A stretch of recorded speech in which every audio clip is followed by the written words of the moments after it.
प्रिय शिक्षार्थियों, आपका हार्दिक अभिनंदन है। मैं प्रोफेसर निरंजन सहाय, हिंदी तथा आधुनिक भारतीय भाषा विभाग, महात्मा गांधी काशी विद्यापीठ, वाराणसी, उत्तर प्रदेश।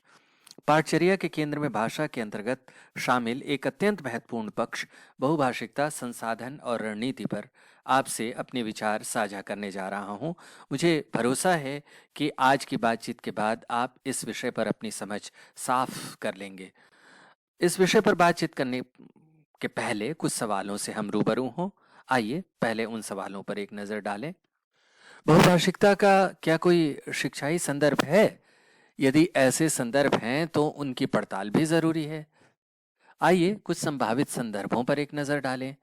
किसी बच्चे का बहुभाषिक होना समस्या है या सीखने का एक बेहतरीन साधन?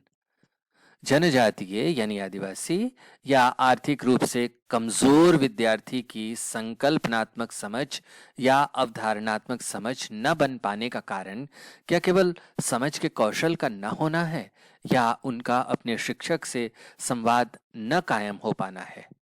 विद्यालय आने के बाद विद्यार्थी की बहुभाषिकता में कौन से नए आयाम जुड़ते हैं?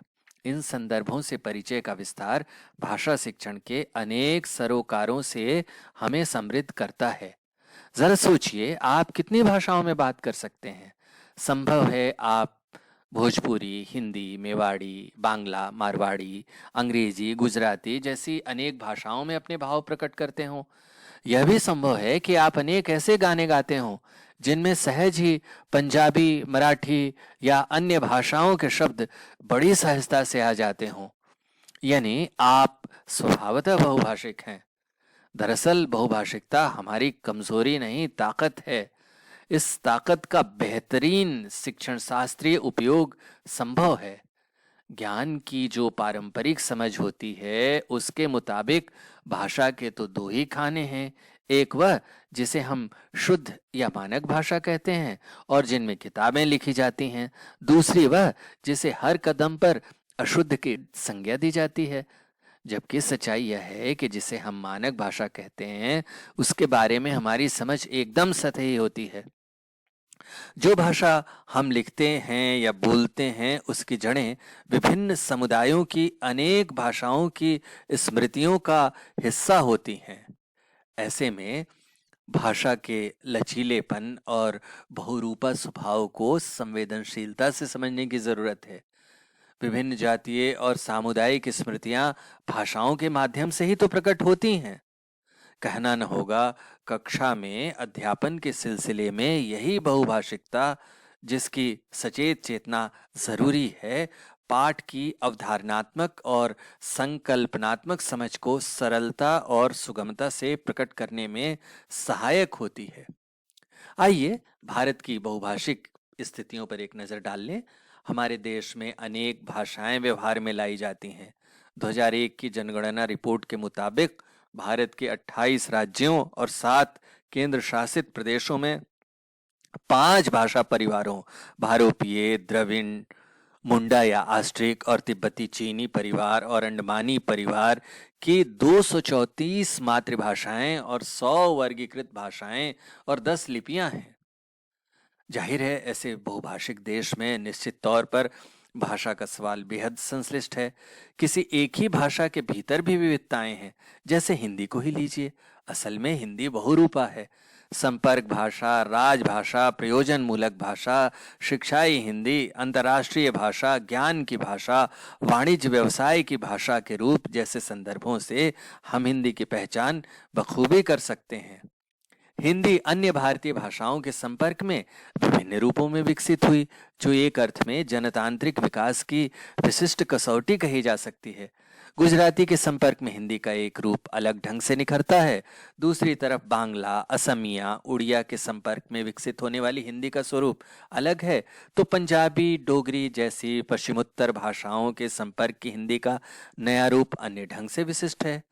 द्रविड़ भाषाओं जो दक्षिण भारत में बोली जाती हैं उनका रंग भी निराला है। जैसे तेलुगु के संपर्क की हिंदी और सुदूर पश्चिम की मराठी, कोंकणी के संपर्क की हिंदी का रूप अलग तरह की सुंदरता धारण किए हुए। कुल मिलाकर हिंदी के मोटे तौर पर 4 या 5 रूप ऐसे हैं जो अन्य भारतीय भाषाओं के संपर्क से वजूद में आए। दरअसल बहुभाषिकता हमारी ताकत है। आइए देखते हैं कि बहुभाषिकता सीखने सिखाने के क्रम में किस तरह से व्यवहार में लाई जा सकती हैं। बहुभाषिकता और शैक्षिक संदर्भों से जो जुड़े जुड़े हुए दो मसले बहुत अहम हैं। एक यह कि भाषा शिक्षण में बहुभाषिकता की अवधारणा का क्या उपयोग है, इसके उपयोग से हम भाषा शिक्षण में क्या नया जोड़ सकते हैं। दूसरा यह कि बौद्धिक विकास में बहुभाषिकता कैसे सहायक है। इन दोनों संदर्भों का हम सीखने सिखाने के क्रम में उपयोग कर शिक्षण प्रक्रियाओं को प्रभावी बना सकते हैं। भारत में बहुभाषिकता का संदर्भ पश्चिम के भाषा संदर्भों से एकदम अलग है। जहां पश्चिम में भाषा शिक्षण की अवधारणाएं एक भाषी देशों की जरूरतों को ध्यान में रखकर गढ़े गए, वहीं भारत की बहुभाषिकता स्वभावतः उसको एक अलग विकास की ओर ले जाने के लिए प्रेरित करती है। भारत में भाषा के वही आयाम या मानक नहीं हो सकते जो पश्चिम के हैं। क्यों? क्योंकि पश्चिम में प्राय एक भाषी मानक हैं, जबकि भारत में बहुभाषिकता की स्थितियां अलग तरह के मानक की मांग करती हैं। भाषाविद रमाकांत अग्निहोत्री, जिन्होंने शिक्षा पर बहुत ही बेहतरीन काम किया है, उनके मुताबिक बहुभाषिकता केवल साक्षरता में ही नहीं बल्कि भाषा शिक्षण में भी बहुत मददगार हो सकती है। वास्तव में हमारे लिए तो जरूरी है कि हम ऐसे तरीके निकालें जिनका आधार बहुभाषिकता ही हो। दुर्भाग्यवश हम निरंतर एक भाषी देशों में बनाए गए तरीकों और सामग्री का उपयोग अपने देश में करते रहे हैं। अलग अलग भाषाओं की क्षमताओं वाले बहुभाषी देश की कक्षाओं में स्वभावतः विद्यार्थियों को समस्या मानने की बजाय उनका अध्ययन अध्यापन में अधिक क्रियात्मक उपयोग किया जा सकता है। उदाहरण के लिए, यदि किसी 8वीं की कक्षा में अनेक मातृभाषाओं जैसे हिंदी, मेवाड़ी, मारवाड़ी, पंजाबी, तमिल, बांग्ला आदि वाले विद्यार्थी हों, तब वहां ऐसी स्थिति में क्या किया जा सकता है? ऐसी स्थिति का विश्लेषण करते हुए रमाकांत अग्निहोत्री कहते हैं, अध्यापक बच्चों से पूछकर हिंदी के कुछ शब्द बोर्ड पर लिख देता है, फिर उन्हीं से उनके बहुवचन पूछकर लिख देता है। अध्यापक का काम लगभग खत्म। अब तमिल बच्चा उठकर उन्हीं बच्चों के एक वचन या बहुवचन सभी बच्चों को सिखाता व लिखवाता है। देवनागरी लिपि में तमिल लिखी जा सकती है। कोई भी भाषा किसी भी लिपि में लिखी जा सकती है। अध्यापक भी इस प्रक्रिया में कुछ तमिल शब्द सीख ले रहा है बच्चों के साथ बैठकर। इसके बाद इसी तरह बंगाली बच्चे की बारी आती है। काफी मसाला हो गया। 2 दिन के लिए बच्चों को तीनों भाषाओं के एक वचन बहुवचन बनाने के लिए नियम निकालने हैं और सारी कक्षा को समझाने हैं। अध्यापक को भी यह काम करना है। इस पूरी प्रक्रिया में भाषाई नियमबद्धता और व्याकरणबद्धता की सार्वभौम व्यवस्था बच्चे को सहज ही समझ में आ जाती है।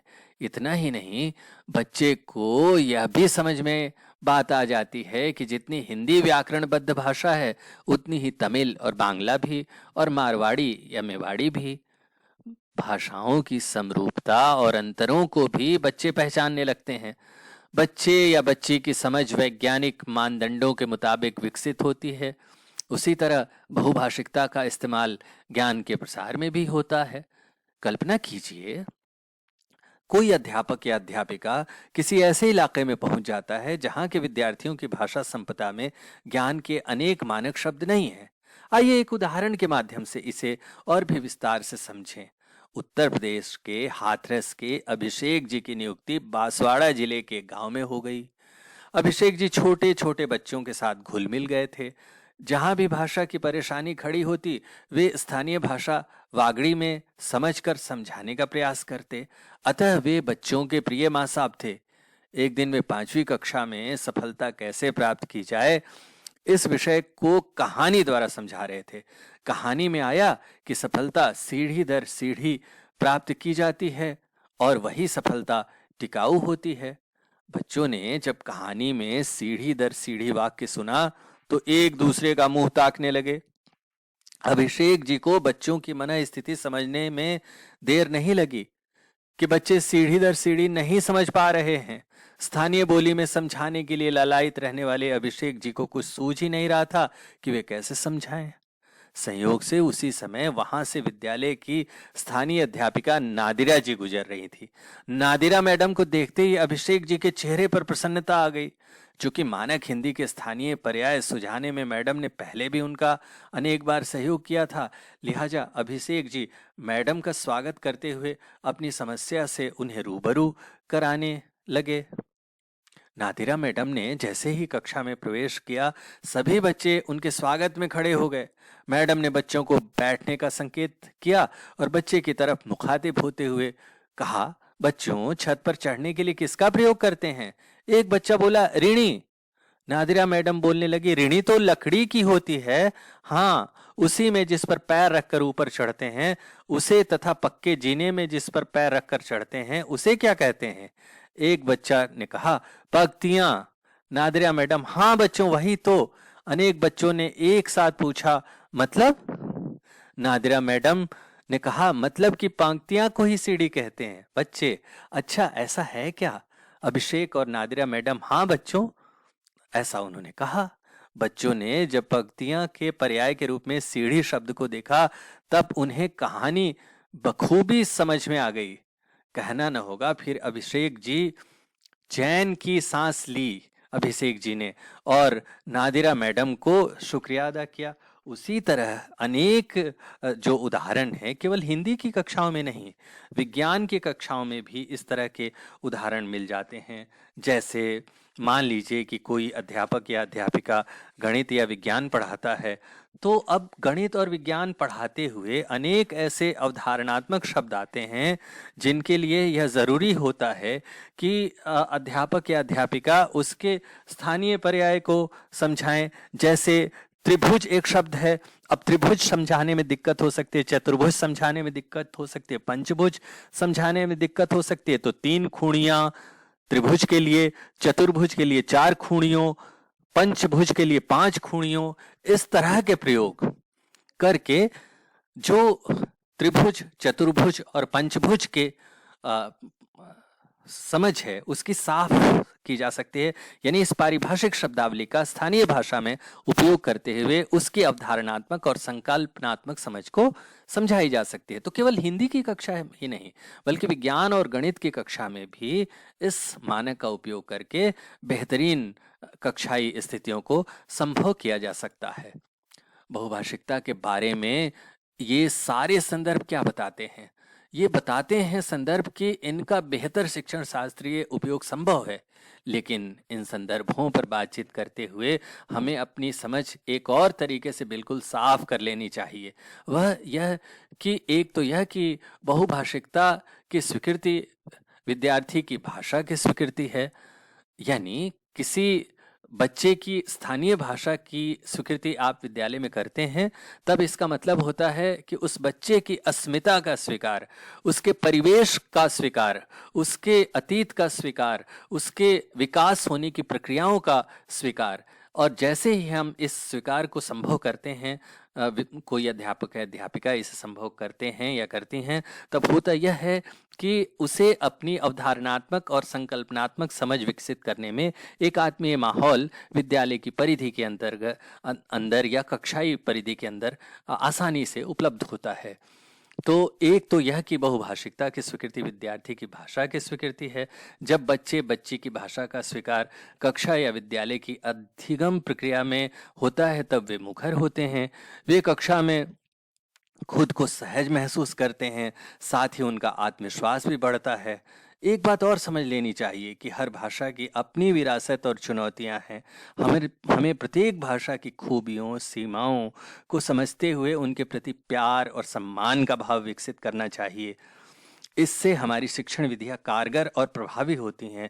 यह हमारे लोकतंत्र के लिए भी ज़रूरी है। तो प्रिय शिक्षार्थियों, यह समझ लेना चाहिए कि बहुभाषिकता के स्वीकार के बाद हम भाषाई प्रक्रियाओं के विकास में या अवधारणात्मक प्रक्रियाओं के विकास में या संकल्पनात्मक प्रक्रियाओं के विकास में बहुत कुछ कारगर तरीके से संपन्न कर सकते हैं। इस तरह से बहुभाषिकता हमारी कमजोरी नहीं, ताकत है। मुझे विश्वास है कि आपने इस संदर्भ को बखूबी समझा कि बहुभाषिकता एक संसाधन के रूप में कैसे इस्तेमाल की जा सकती है, साथ ही शैक्षिक रणनीतियों के निर्माण में बहुभाषिकता की समझ का किस तरह से लाभ उठाया जा सकता है। बहुत शुक्रिया, धन्यवाद।